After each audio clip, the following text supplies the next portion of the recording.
Telangana public service commission నిర్దేశించిన నిబంధనలను పాటిస్తూ అభ్యర్థులు ప్రశాంతంగా గ్రూప్ 2 పరీక్షలు హాజరు కావాలని జిల్లా కలెక్టర్ ఆశీస్ సంగ్వన్ తెలిపారు.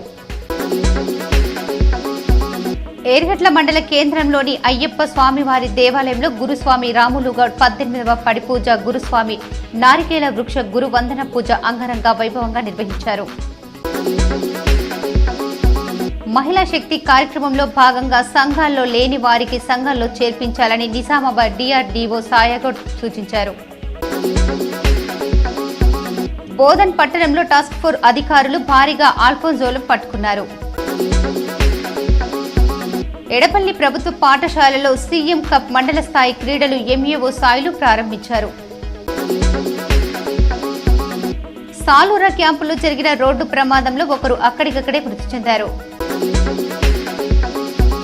చదువుకోవాల్సిన సమయంలో జానుడు కడుపు నింపుకోవడం కోసం ఇనుప పరికరాలు విక్రయిస్తూ సంచార జీవులు జీవనం సాగిస్తున్నారు.